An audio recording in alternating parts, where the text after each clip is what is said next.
Hello students, welcome here. इस video में हम अभी देखने वाले हैं जो कि कलेक्टिव नाउन को जिस समय हम लोग पढ़ रहे थे तो कलेक्टिव नाउन में एक नोट था जो कि एक बहुत काफ़ी स्पेशल नोट है। काफ़ी वेरी वेरी स्पेशल नोट है ये। तो इसके बारे में कि कुछ लोगों का कमेंट भी आया था, जैसे मीना कुमारी, संतोष, मतलब इन लोगों का कमेंट था कि सर इसके स्पेशल नोट में कुछ एग्जाम्पल नहीं दिया गया है, जो कि बहुत काफ़ी इंपॉर्टेंट है। तो इस वीडियो में उसी को कवर करने वाले हम लोग हैं। देखिए, कलेक्टिव नाउन का जो नोट है ना, बहुत काफ़ी इंपॉर्टेंट है, इसको ध्यान दीजिएगा। नोट है कि अगर कलेक्टिव वर्ड से अलग अलग व्यक्ति का बोध हो तो प्लूरल वर्ब का प्रयोग होता है। इसका मतलब क्या हुआ, जैसे देखिएगा, कुछ ऐसे वर्ड होते हैं, मतलब कुछ ऐसे शब्द होते हैं जो कलेक्टिव होते हैं, यानी कि जिससे समूह का बोध हो रहा होता है। जैसे इसमें देखिएगा कमिटी, इन दोनों सेंटेंस में, दोनों एग्जाम्पल में आपको एक वर्ड आया है कमिटी। कमिटी का मतलब होता है समिति। जब समिति बोलते हैं तो ऐसा लगता है कुछ लोगों का समूह है, यानी कि जब लोगों का समूह समझ में आता है तो उसे हम कलेक्टिव वर्ड कहते हैं। ठीक है। तो जब इस कलेक्टिव वर्ड से अलग अलग व्यक्ति का बोध होगा ना, तो प्लूरल वर्ब का प्रयोग होता है। इसका मतलब क्या है, दोनों एग्जाम्पल से हम समझते हैं। ठीक है। देखिए, कमिटी दोनों में है। Committee dash decided the function, मतलब कोई भी अगर कलेक्टिव वर्ड होता है, मतलब ऐसा कोई भी शब्द जो एक समूह सूचक होता है, मतलब किसी ऐसे शब्द को सुनने से ऐसा लगता है कि समूह का बोध हो रहा है। और अगर उस वर्ड का पूरे एक समूह का बोध होता है तो उसमें सिंगुलर वर्ब होता है। और जब वही समूह अगर बटा हुआ नज़र आता है, बटा हुआ इंडिकेट होता है, डिवाइडेड अगर इंडिकेट होता है, तो प्लूरल वर्ब का प्रयोग करते हैं हम। जैसे the committee dash decided the function, यानी कि समिति ने फंक्शन को डिसाइड कर लिया है। अगर फंक्शन का डिसीजन हो चुका है कि फंक्शन होने ही वाला है, यानी कि कमेटी के सारे लोग एक साथ में थे और कमेटी से एक समूह का बोध हो रहा है, तो यहाँ पर सिंगुलर वर्ब हैज़ का प्रयोग होगा। यानी कि committee has decided the function, committee ने फंक्शन को डिसाइड कर लिया है। मतलब फिर से रिपीट कर दें हम, इस सेंटेंस में जो कमेटी है ना, कमेटी से एक समूह का बोध हो रहा है, माने कमेटी ने फंक्शन को डिसाइड कर लिया है, माने फंक्शन को डिसाइड करने में कमेटी के सारे लोग एक साथ में थे, एक समूह का बोध हो रहा है, तो सिंगुलर वर्ब हैज़ का प्रयोग होगा।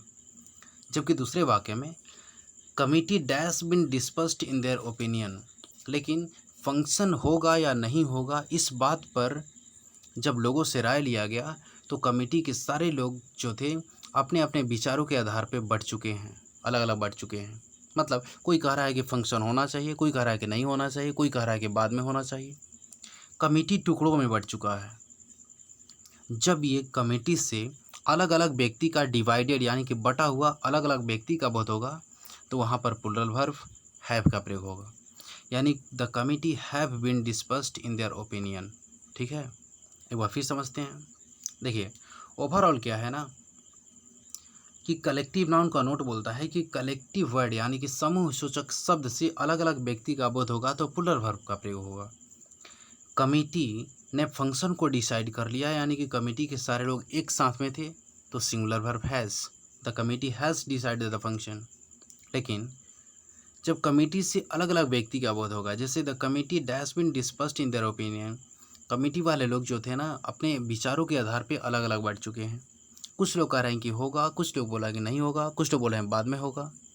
जब लोग बंटने लगे हैं तो प्लूरल वर्ब हैव का प्रयोग होता है, यानी कि the committee have been dispersed in their opinion. ठीक है। नेक्स्ट एग्जाम्पल से समझते हैं एक और। देखिए, द ज्यूरी, ज्यूरी एक समूह होता है। ज्यूरी एक पंच होते हैं, ये स्पेशली किसी कोर्ट में होते हैं, अदालत में होते हैं। ये जस्ट राइट साइड में ये लोग बैठे होते हैं, इनकी संख्या 12 होती है। ये लोग बैठे रहते हैं, जज यहाँ से अपना जजमेंट देता है, वकील लोग लड़ते हैं। तो जो मतलब टोटल डिसीजन जजमेंट, मतलब जज का ही होता है जजमेंट। लेकिन जब जज कहीं उलझ जाता है, फंस जाता है कि इसमें क्या होना चाहिए, तो ज्यूरी से सवाल करता है, ज्यूरी से सलाह लेता है। कोर्ट के समय में, कोर्ट के सेशन में कभी भी ज्यूरी नहीं बोलता है, वो शांत ही रहते हैं लोग। वो एक लोगों का मंडली होता है, समूह होता है। ठीक है। तो देखिए, अगर कोई व्यक्ति है जिसको माने किसी मर्डर की वजह से फांसी होना है, कोई सज़ा होना है, और उस सज़ा को सुनाने के लिए सारे ज्यूरी मेंबर, सारे पंच वाले लोग एक साथ बोले कि हाँ होना चाहिए, तो एक साथ में हो गए, एक समूह का बोध हुआ, तो सिंगुलर वर्ब।